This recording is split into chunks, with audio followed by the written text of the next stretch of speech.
Título 3. Del recurso de amparo constitucional. Capítulo 1. De la procedencia e interposición del recurso de amparo constitucional. Artículo 41. 1.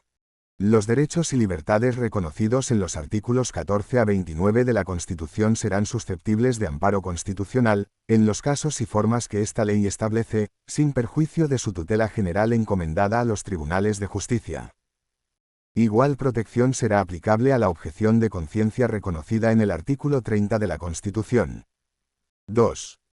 El recurso de amparo constitucional protege, en los términos que esta ley establece, frente a las violaciones de los derechos y libertades a que se refiere el apartado anterior, originadas por las disposiciones, actos jurídicos, omisiones o simple vía de hecho de los poderes públicos del Estado, las comunidades autónomas y demás entes públicos de carácter territorial, corporativo o institucional, así como de sus funcionarios o agentes.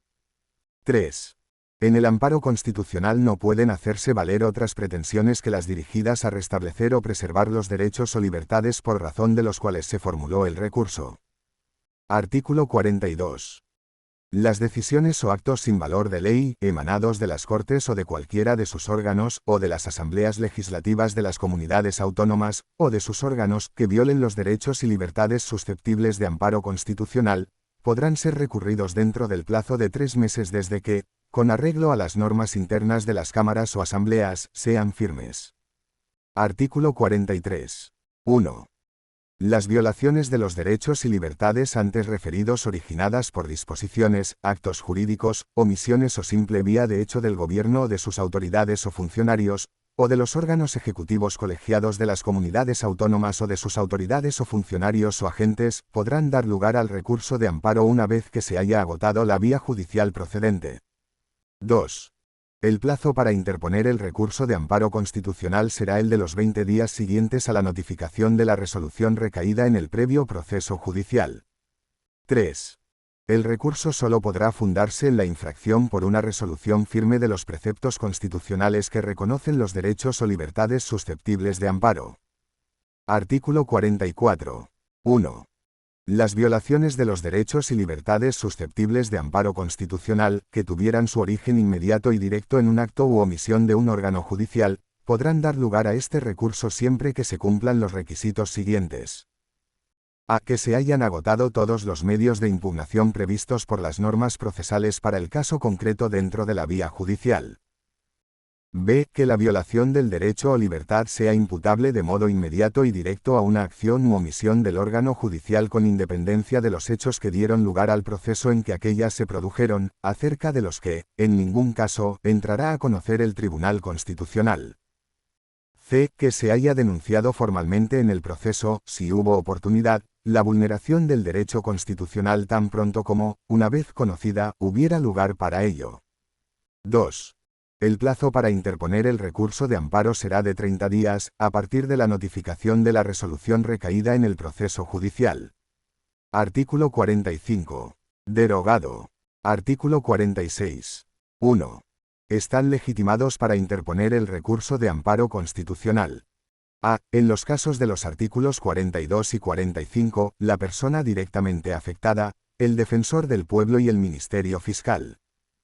B. En los casos de los artículos 43 y 44, quienes hayan sido parte en el proceso judicial correspondiente, el defensor del pueblo y el Ministerio Fiscal. 2. Si el recurso se promueve por el defensor del pueblo o el Ministerio Fiscal, la sala competente para conocer del amparo constitucional lo comunicará a los posibles agraviados que fueran conocidos y ordenará anunciar la interposición del recurso en el Boletín Oficial del Estado, a efectos de comparecencia de otros posibles interesados. Dicha publicación tendrá carácter preferente. Artículo 47. 1. Podrán comparecer en el proceso de amparo constitucional, con el carácter de demandado o con el de coadyuvante, las personas favorecidas por la decisión, acto o hecho en razón del cual se formule el recurso que ostenten un interés legítimo en el mismo. 2. El Ministerio Fiscal intervendrá en todos los procesos de amparo, en defensa de la legalidad, de los derechos de los ciudadanos y del interés público tutelado por la ley. Capítulo 2. De la tramitación de los recursos de amparo constitucional. Artículo 48. El conocimiento de los recursos de amparo constitucional corresponde a las salas del Tribunal Constitucional y, en su caso, a las secciones. Artículo 49. 1. El recurso de amparo constitucional se iniciará mediante demanda en la que se expondrán con claridad y concisión los hechos que la fundamenten, se citarán los preceptos constitucionales que se estimen infringidos y se fijará con precisión el amparo que se solicita para preservar o restablecer el derecho o libertad que se considere vulnerado. En todo caso, la demanda justificará la especial trascendencia constitucional del recurso. 2. Con la demanda se acompañarán: a. El documento que acredite la representación del solicitante del amparo. B. En su caso, la copia, traslado o certificación de la resolución recaída en el procedimiento judicial o administrativo. 3. A la demanda se acompañarán también tantas copias literales de la misma y de los documentos presentados como partes en el previo proceso, si lo hubiere, y una más para el Ministerio Fiscal. 4. De incumplirse cualquiera de los requisitos establecidos en los apartados que anteceden, las Secretarías de Justicia lo pondrán de manifiesto al interesado en el plazo de 10 días, con el apercibimiento de que, de no subsanarse el defecto, se acordará la inadmisión del recurso. Artículo 50. 1. El recurso de amparo debe ser objeto de una decisión de admisión a trámite. La sección, por unanimidad de sus miembros, acordará mediante providencia la admisión, en todo o en parte, del recurso solamente cuando concurran todos los siguientes requisitos. A. Que la demanda cumpla con lo dispuesto en los artículos 41 a 46 y 49. B. Que el contenido del recurso justifique una decisión sobre el fondo por parte del Tribunal Constitucional en razón de su especial trascendencia constitucional, que se apreciará atendiendo a su importancia para la interpretación de la Constitución, para su aplicación o para su general eficacia, y para la determinación del contenido y alcance de los derechos fundamentales. 2. Cuando la admisión a trámite, aun habiendo obtenido la mayoría, no alcance la unanimidad, la sección trasladará la decisión a la sala respectiva para su resolución. 3. Las providencias de inadmisión, adoptadas por las secciones o las salas, especificarán el requisito incumplido y se notificarán al demandante y al Ministerio Fiscal. Dichas providencias solamente podrán ser recurridas en súplica por el Ministerio Fiscal en el plazo de 3 días. Este recurso se resolverá mediante auto, que no será susceptible de impugnación alguna. 4. Cuando en la demanda de amparo concurran uno o varios defectos de naturaleza subsanable, se procederá en la forma prevista en el artículo 49,4, de no producirse la subsanación dentro del plazo fijado en dicho precepto, la sección acordará la inadmisión mediante providencia, contra la cual no cabrá recurso alguno. Artículo 51. 1. Admitida la demanda de amparo, la sala requerirá con carácter urgente al órgano o a la autoridad de que dimane la decisión, el acto o el hecho, o al juez o tribunal que conoció del procedimiento precedente para que, en plazo que no podrá exceder de 10 días, remita las actuaciones o testimonio de ellas. 2. El órgano, autoridad, juez o tribunal acusará inmediato recibo del requerimiento, cumplimentará el envío dentro del plazo señalado y emplazará a quienes fueron parte en el procedimiento antecedente para que puedan comparecer en el proceso constitucional en el plazo de 10 días. Artículo 52. 1. Recibidas las actuaciones y transcurrido el tiempo de emplazamiento, la sala dará vista de las mismas a quien promovió el amparo, a los personados en el proceso, al abogado del Estado, si estuviera interesada la administración pública, y al Ministerio Fiscal. La vista será por plazo común que no podrá exceder de 20 días, y durante él podrán presentarse las alegaciones procedentes. 2. Presentadas las alegaciones o transcurrido el plazo otorgado para efectuarlas, la sala podrá deferir la resolución del recurso, cuando para su resolución sea aplicable doctrina consolidada del Tribunal Constitucional, a una de sus secciones o señalar día para la vista, en su caso, o deliberación y votación. 3. La sala, o en su caso la sección, pronunciará la sentencia que proceda en el plazo de 10 días a partir del día señalado para la vista o deliberación. Capítulo 3. De la resolución de los recursos de amparo constitucional y sus efectos. Artículo 53. La sala o, en su caso, la sección, al conocer del fondo del asunto, pronunciará en su sentencia alguno de estos fallos. A. Otorgamiento de amparo. B. Denegación de amparo. Artículo 54. Cuando la Sala o, en su caso, la sección conozca del recurso de amparo respecto de decisiones de jueces y tribunales, limitará su función a concretar si se han violado derechos o libertades del demandante y a preservar o restablecer estos derechos o libertades, y se abstendrá de cualquier otra consideración sobre la actuación de los órganos jurisdiccionales. Artículo 55. 1. La sentencia que otorgue el amparo contendrá alguno o algunos de los pronunciamientos siguientes.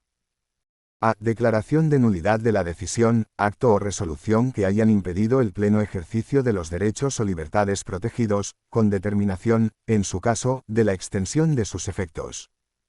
B. Reconocimiento del derecho o libertad pública, de conformidad con su contenido constitucionalmente declarado. C. Restablecimiento del recurrente en la integridad de su derecho o libertad con la adopción de las medidas apropiadas, en su caso, para su conservación. 2. En el supuesto de que el recurso de amparo debiera ser estimado porque, a juicio de la Sala o, en su caso, la sección, la ley aplicada lesione derechos fundamentales o libertades públicas, se elevará la cuestión al Pleno con suspensión del plazo para dictar sentencia, de conformidad con lo prevenido en los artículos 35 y siguientes. Artículo 56. 1. La interposición del recurso de amparo no suspenderá los efectos del acto o sentencia impugnados. 2. Ello no obstante, cuando la ejecución del acto o sentencia impugnados produzca un perjuicio al recurrente que pudiera hacer perder al amparo su finalidad, la Sala, o la sección en el supuesto del artículo 52,2, de oficio o a instancia del recurrente, podrá disponer la suspensión, total o parcial, de sus efectos, siempre y cuando la suspensión no ocasione perturbación grave a un interés constitucionalmente protegido, ni a los derechos fundamentales o libertades de otra persona. 3. Asimismo, la Sala o la sección podrá adoptar cualesquiera medidas cautelares y resoluciones provisionales previstas en el ordenamiento, que, por su naturaleza, puedan aplicarse en el proceso de amparo y tiendan a evitar que el recurso pierda su finalidad. 4. La suspensión u otra medida cautelar podrá pedirse en cualquier tiempo, antes de haberse pronunciado la sentencia o decidirse el amparo de otro modo. El incidente de suspensión se sustanciará con audiencia de las partes y del Ministerio Fiscal, por un plazo común que no excederá de 3 días y con el informe de las autoridades responsables de la ejecución, si la Sala o la sección lo creyera necesario. La Sala o la sección podrá condicionar la denegación de la suspensión en el caso de que pudiera seguirse perturbación grave de los derechos de un tercero, a la constitución de caución suficiente para responder de los daños o perjuicios que pudieran originarse. 5. La Sala o la sección podrá condicionar la suspensión de la ejecución y la adopción de las medidas cautelares a la satisfacción por el interesado de la oportuna fianza suficiente para responder de los daños y perjuicios que pudieren originarse. Su fijación y determinación podrá delegarse en el órgano jurisdiccional de instancia. 6. En supuestos de urgencia excepcional, la adopción de la suspensión y de las medidas cautelares y provisionales podrá efectuarse en la resolución de la admisión a trámite. Dicha adopción podrá ser impugnada en el plazo de 5 días desde su notificación, por el Ministerio Fiscal y demás partes personadas. La Sala o la sección resolverá el incidente mediante auto no susceptible de recurso alguno. Artículo 57. La suspensión o su denegación puede ser modificada durante el curso del juicio de amparo constitucional, de oficio o a instancia de parte, en virtud de circunstancias sobrevenidas o que no pudieron ser conocidas al tiempo de sustanciarse el incidente de suspensión. Artículo 58. 1. Serán competentes para resolver sobre las peticiones de indemnización de los daños causados como consecuencia de la concesión o denegación de la suspensión los jueces o tribunales, a cuya disposición se pondrán las fianzas constituidas. 2. Las peticiones de indemnización, que se sustanciarán por el trámite de los incidentes, deberán presentarse dentro del plazo de 1 año a partir de la publicación de la sentencia del Tribunal Constitucional.